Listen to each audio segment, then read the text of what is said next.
இப்போதான் ஃபோன் எடுத்து யூஸ் பண்ண ஆரம்பிச்சேன். அதுக்குள்ள 2 to 3 ஹார்ஸ் வந்து ஓடிடுச்சு. எப்படிதான் டைம் வந்து ஃபோன் எடுத்தாலே போகுதுன்னு எனக்கு தெரியவே மாட்டேங்குதுன்னு சொல்லிட்டு நீங்க யாராவது இந்த மாதிரி எக்ஸ்பீரியன்ஸ் பண்ணிட்டு இருக்கீங்கன்னா இந்த வீடியோவை கம்ப்ளீட்டா பாருங்க. இந்த வீடியோல உங்களுக்கு ரொம்பவே இம்பார்ட்டன்ட்டான ஒரு விஷயத்த நான் ஷேர் பண்ண போறேன். வாங்க வீடியோக்குள்ள போலாம். டூம் ஸ்க்ரோலிங். டூம் ஸ்க்ரோலிங்னா என்னன்னு ஃபர்ஸ்ட் தெரிஞ்சுக்கலாம். நம்ம மைண்ட் ஃபுல்லா ஏதாவது ஒரு நாலேஜ் நம்ம தெரிஞ்சுக்கணும், ஏதாவது ஒரு ஸ்கில்ல கத்துக்கிறோம், இல்ல ஏதாவது ஒரு டேட்டாவை நான் வந்து ஆக்சஸ் பண்ணணும்னு சொல்லிட்டு இன்டர்நெட்ல சர்ச் பண்றதோ இல்ல வீடியோ பார்க்குறதோ அது வந்து மைண்ட்ஃபுல்லாக நம்ம போயிட்டு அந்த ஒரு விஷயத்தை மட்டும் சர்ச் பண்ணி அதனோட டேட்டாவை நம்ம வந்து ஆக்சஸ் பண்ணிட்டு வெளியில வந்துருவோம். இது வந்து மைண்ட்ஃபுல் சர்ச்.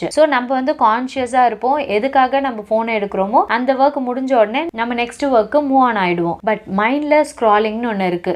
ஃபோனை நம்ம எடுத்து சும்மா கொஞ்ச நேரம் ரீல்ஸ் பார்க்கலாம்னு சொல்லிட்டு உட்காந்துருப்போம். நம்மளுக்கே தெரியாம 3 ஹார்ஸ் 4 ஹார்ஸ் ஈவன் 6 ஹார்ஸ்க்குலாம் டைம் நம்ம வந்து உட்காந்த இடத்துல அப்படியே வந்து டைமை வந்து வேஸ்ட் பண்ணியிருப்போம். நம்மளுக்கு தெரியவே தெரியாது இவ்வளோ டைம் போயிருக்கு. பிளஸ் அதுவும் இல்லாம நம்ம அதுல வந்து என்னதான் நம்ம பாக்குறோம் அப்படின்னு கேட்டா நம்மளுக்கும் மைண்ட்ல வந்து எதுவுமே ரெஜிஸ்டர் ஆயிருக்காது ப்ராப்பரா.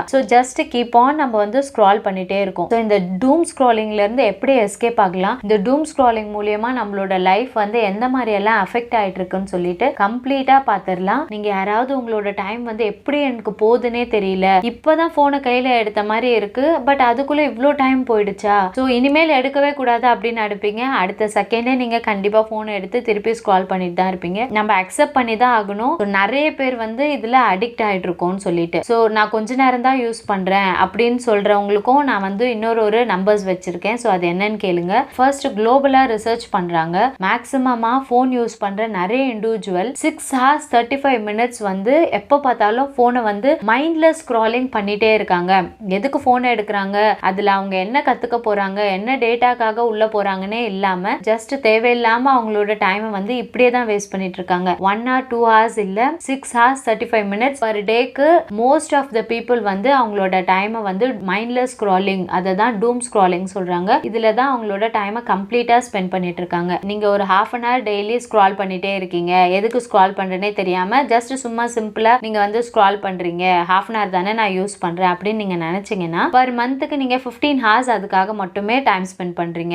எதுக்குன்னே தெரியாம 15 ஹார்ஸ் நீங்க டைம் ஸ்பெண்ட் பண்ணுவீங்களா? நெக்ஸ்ட் சில பேர் வந்து 1 hour தானே, எனக்காக ஒரு 1 hour நான் வந்து சும்மா ஸ்க்ரால் பண்ணிக்கிறேன். நீங்க 1 hour மட்டும் யூஸ் பண்றீங்க அப்படின்னா பர் மந்த்துக்கு 30 ஹார்ஸ் நீங்க வந்து ஜஸ்ட் சும்மாவே ஸ்க்ரால் பண்றதுக்கு யூஸ் பண்றீங்க. நீங்க பர்டிகுலரா ஏதாவது ஒரு கண்டென்ட்டை போய் பார்க்கணும் அப்படின்னு நீங்க சர்ச் பண்ணி போய் பார்க்கறதுக்கும் ஜஸ்ட் மைண்ட்லெஸ்ஸா ஸ்க்ரால் பண்றதுக்கும் என்ன டிஃபரன்ஸ்னா, நீங்க ஸ்க்ரால் பண்ற ஒவ்வொரு மினிட்டும் டிஃப்ரெண்ட் எமோஷன்ஸ் உங்களுக்கு வந்து பிரதிபலிக்கும் அந்த வீடியோஸ்ல. இப்படி டிஃப்ரெண்ட் எமோஷன்ஸ் நம்மளோட மைண்ட் வந்து ஒரே அட் அ டைம்ல வந்து கேப்சர் பண்ணுமான்னு கேட்டா பண்ணாது. அது கன்ஃபியூஸ் ஆயிடும். கன்ஃபியூஸ் ஆகுறதுனால நம்மளுக்கு ஸ்ட்ரெஸ், ஆங்ஸைட்டி, மெமரி லாஸ், நம்மளுக்கு வந்து அதை தாண்டி நிறைய ஹெல்த் ப்ராப்ளம்ஸ்லாம் கூட வரும். ஹெல்த் ப்ராப்ளம்ஸ்ன்னு எதை சொல்றேன்னா ஆர்த்தோபீடிக் ப்ராப்ளம், நெக் ப்ராப்ளம், நம்மளோட தம்ப் அண்ட் லிட்டில் ஃபிங்கருக்கு வந்து பெரிய ஸ்ட்ரெயின் ஆகுது. கையில ஒரே இடத்துல ரொம்ப நேரம் போன் யூஸ் பண்ணிட்டு உட்காந்துட்டு இருக்கதோ இல்ல நிக்கிறதுனால அந்த செடென்டரி லைஃப்குள்ள திருப்பி உள்ள போற மாதிரி இருக்கும். இந்த டூம் ஸ்க்ராலிங்னால நம்ம ப்ராப்பரா தூங்குறது இல்ல. நம்மளுக்கு ப்ராப்பரான தூக்கம் இல்லைன்னா நம்மளோட பிரெயினுக்கு ப்ராப்பரா ரெஸ்ட் இல்ல, நம்மளோட பிரெயினும் ரெஸ்ட் இல்ல,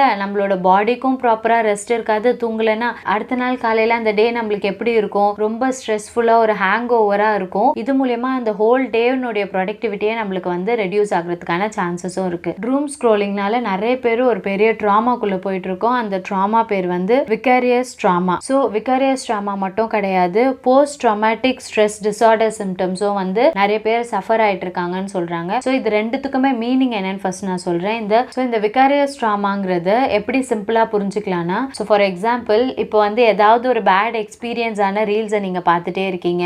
இதெல்லாமே கண்டினியூஸா நம்ம திருப்பி திருப்பி பார்க்கறதுனால நம்ம இண்டிவிஜுவலா அதுல அஃபெக்ட் ஆகலனாலும் இன்டைரக்டா நம்ம வந்து ரொம்ப பெரிய ட்ராமால நம்மளுக்கு வந்து அந்த அஃபெக்ட் வந்து இருந்துட்டே இருக்கும். இது மூலமா நம்மளோட ஸ்ட்ரெஸ் லெவல், ஆங்ஸைட்டி லெவல் இதெல்லாமே வந்து இன்க்ரீஸ் ஆகுது. இதுதான் வந்து விகாரியஸ் ட்ராமா அப்படின்னு சொல்லுவாங்க. இந்த சிம்டம்ஸ்னாலயும் டூம் ஸ்க்ராலர்ஸ் வந்து அஃபெக்ட் ஆயிட்டு இருக்காங்கன்னு சொல்லிட்டு ரிசர்ச்சர்ஸ் வந்து ரிலீஸ் பண்ணியிருக்காங்க. 2022ல இருந்து 23 வரைக்கும் மட்டும் 247% இந்த டூம் ஸ்க்ராலிங் வந்து இன்க்ரீஸ் ஆயிட்டு இருக்கு. ஆன்லைன்ல சர்ச் பண்றது வந்து ரொம்ப அதிகமா வந்து 2024 வரைக்கும் இப்ப இருக்க டேட்டா வரைக்கும் பயங்கரமா இன்க்ரீஸ் ஆயிட்டு இருக்கு. எல்லார் கையிலயும் போன் இருக்கு. மோஸ்டா வந்து எதுக்கு ஸ்க்ரால் பண்றோன்னே தெரியாம அவங்களோட டைமை வந்து மோஸ்டா வந்து வேஸ்ட் பண்ணிட்டு இருக்காங்க இப்படின்னு சொல்லிட்டு நிறைய டேட்டாஸ் வந்து ஆன்லைன்ல வந்துட்டே தான் இருக்கு. பட் இந்த டூம் ஸ்க்ரோலிங்ல இருந்து வெளியில வரதுக்கு ஏதாவது சொல்யூஷன்ஸ் இருக்கான்னு கேட்டால் நிறைய சொல்யூஷன்ஸ் இருக்குது. பட் குயிக்காக அதை சரி பண்ணிடலாம் அப்படின்னு கண்டிப்பாக முடியாது. ஒவ்வொரு இண்டிவிஜுவலும் அதுக்கு ஸ்டெப் எடுக்கணும். நம்ம ஸ்டெப் எடுக்காமல் நம்மளுக்காக யாராவது ஒருத்தவங்க வந்து ரொம்ப நேரம் ஃபோன் பார்த்துட்டே இருக்காத, இந்த மாதிரிலாம் நடக்குமா, எடுத்து வை அப்படின்னு சொன்னால் நம்மளுக்கு இன்னும் கொஞ்சம் இரிட்டேஷன் தான் ஸ்டார்ட் ஆகுமே. கொஞ்ச நேரம் கூட ஃபோனை நோண்டவே விட மாட்டேங்கிறாங்க, கொஞ்ச நேரம் கூட ஃபோனை என்னை பார்க்கவே விட மாட்டேங்கிறாங்க, ஸோ எப்போ பார்த்தாலும் டிஸ்டர்ப் பண்ணிட்டே இருக்காங்க, ஃபோன் எடுத்து வை சொல்கிறாங்கன்னு சொல்லிட்டு இன்னும் கொஞ்சம் ஸ்ட்ரெஸ் லெவல் தான் நம்மளுக்கு இன்க்ரீஸ் ஆகும். ஃபர்ஸ்ட் ஸ்டெப் என்ன பண்ணலாம்னா டைமர் வந்து நீங்கள் செட் பண்ணிக்கலாம் உங்களோட ஃபோனில். ஸோ இவ்வளோ டைம்க்கு அப்புறம் நான் வந்து ரொம்ப